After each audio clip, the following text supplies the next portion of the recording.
Hello, good morning, doctor. Morning, how are you? Yeah, I'm feel good. But I think my horse is not really feel good. I'm having a serious problem with my horse Charlie. Can you describe what exactly is wrong with Charlie? I'll try my best to help with him. Okay, so my horse Charlie he's just 1 year old and he's a warm blood Dutch stallion. And frankly speaking, he's not running very fast in the paddock. And just for recent 2 weeks ago, I realized he's spending more and more time lying down in my paddock. And some of his walking, the gait is very stiff, and to my feeling is just abnormal. So do you mind to help me to do some examination to take a look on my horse Charlie? Yeah, sure. I will conduct some further examination on Charlie and let you know when the result comes back. Sure, thank you so much. Just make sure you don't hurt my boy Charlie. It's very precious to me. Okay, thank you. Yeah, thank you. Okay, so doctor, now do you know what is exactly wrong with my horse Charlie? So, with the visual examinations, I find Charlie is hobbling towards the left of his body, and most of his body weight is also shifting towards the left. Okay. In addition, both hocks are swollen with mild muscular atrophy in the right quadriceps as well, and these are confirmed by direct palpation. Okay, so you are saying the problem with Charlie is like he's having swollen hock nerve? To some extent it is, but with ultrasound and x-ray, I also found severe inflammation in the right tarsocrural joint, as well as bone or cartilage fragments that has been broken off onto the surface of the joint. Wow. So normally the cartilage acts as a cushioning between the tibia and the talus bone to reduce the friction of the two bones when during the movement. However, with these broken fragments, some part of the tibial bone is directly exposed to the joint and without any cushioning. And in addition, these small fragments in the joint cause a lot of irritation to Charlie when he's moving around. Okay. So, with Charlie's sick movement and history in the mind, I am suspecting osteochondrosis. Okay, I see. So why do you think Charlie is having this problem? Actually, I'm feeding Charlie a pretty good diet, and it should be really balanced according to the nutritionist in my paddock. And to my observation, Charlie is not exercised as much as other horses in my paddock. So why is this at first place happening? It can be a genetic disease as well. I will send some of Charlie's DNA sample to the laboratory for genetic testing in order to confirm this. Okay, I see. Hi Angela, how are you? I brought Charlie's hair and blood samples. Oh, that's so great. I'll examine and conduct your tests and I'll get back to you as soon as possible. Oh, hold on a second. What is the genetic mechanism of osteochondrosis? Osteochondrosis, or OC, is a single base mutation in a gene that eventually leads to an injury of cartilage canals due to a disturbance of endochondrial ossification at the epiphyseal growth plate. In horses, disturbance during differentiation, development, and vascular invasion of the growth plate leads to change of the joint, formation of cartilage flaps or osseous fragment. This condition is also commonly found in pigs, dogs, and humans. Different regions of the chromosome for different species were suspected for the cause of OC. For pigs, CART1, PTHR are related with OC.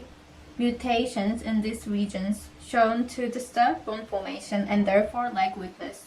For humans, there are many genes related with this disease, but ACAN and LAMB1 are most well-known ones.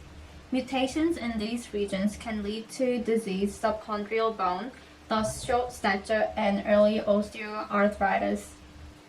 For horses, many genes were suggested on the species level. One breed level, ECA2341427 and 29 seem to correspond among different horse breeds.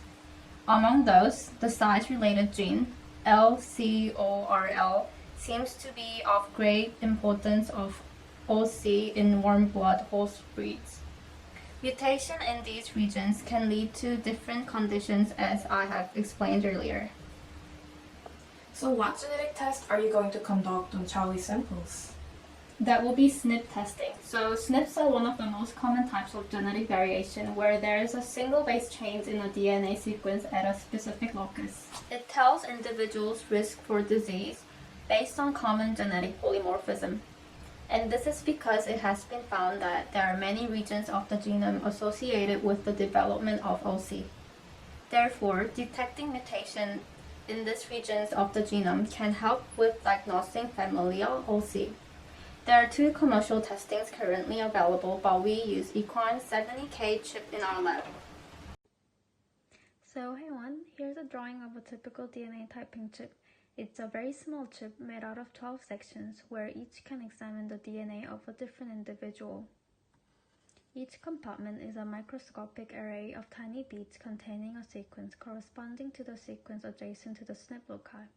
When it binds, the DNA exhibits distinctive colors. Then some kind of detection system is used to record and interpret the hybridization signal. Any benefits or limitations I need to worry about this genetic testing?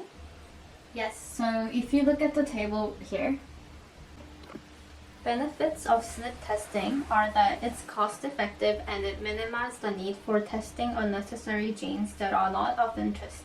It is very easy to perform and has extremely low error rates, so you don't need to worry that it would result in errors. The concerns rather arise due to the biological significance of the data. How strong is the research supporting a particular association of a disease to the SNP, and how these results communicate to the patient who wants to use this information. Also, it may reduce the chance of learning about health risks that are unrelated to the current clinical concern, and high instrument costs could be a problem as well. So what should I do with the results if it comes out positive? Yes, so if the test comes out positive for at-risk individual, that would probably mean that Charlie most likely has OC with all of his symptoms. Then you would advise the patient with management changes and possible medical or surgical intervention, and help to make informed breeding decisions. I see. Let me know when the results come back. Thank you. Diagnostic test result came out. Charlie is confirmed to have osteochondrosis. Oh my god, that's really serious. So do you think there's any treatment for my close Charlie? Frankly speaking, I don't want to spend too much money on this. Is there any way to be not very invasive, like we don't do a surgery for him? There are 2 categories of treatment of options for this disease. Okay. Firstly, there's conservative management, and secondly, there's invasive surgical procedure.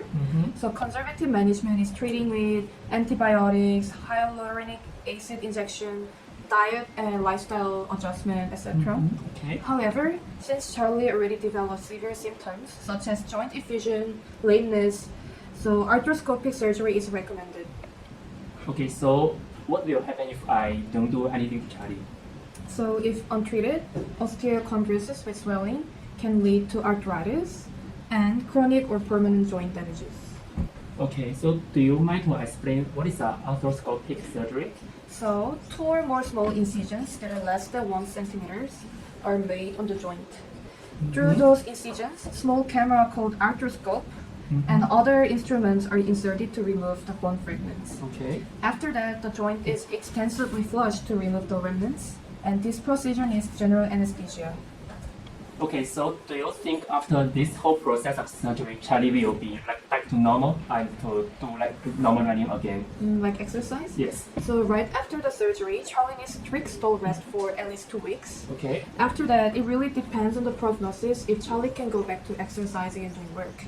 And this prognosis relies on factors such as the site of injury, the number of affected joints, Okay. the size of bone fragments, presence of osteoarthritis, etc. But most of the horses can go back to athletic work. But I do not recommend putting Charlie under hard work, Okay. since physical trauma can form and loosen the osteochondrosis flap. Okay. And there is a possibility that further osteochondrosis injuries develop in other joints with time. Okay. So regular checkup after the surgery is recommended. Okay. So I think you have mentioned this disease is a kind of genetic disease. So do you have any comments or any recommendations on the breeding of Charlie? Because I really want yeah. Charlie to be bred. I spent a lot of money on him. So do you have anything to say about that? Also, you're thinking of using Charlie as a stud, is it? Yes, as a stud. Frankly, I would advise against using Charlie as a breeding horse because osteochondrosis is an autosomal dominant trait disease with Okay. moderate to high heritabilities. This means that if only one side of the parent is affected, the fall will be affected too. And in a study, there was a study that shown that 70% of falls from a single sire were affected from this disease. So if you breed Charlie, there's a high probability that Charlie's offspring will suffer from the same disease as well. So I recommend not using Charlie as a breeding horse. Okay, that's very sad. I think that's fine. As long as Charlie is healthy, I think I'm good of it. Thank you, doctor. Thank you.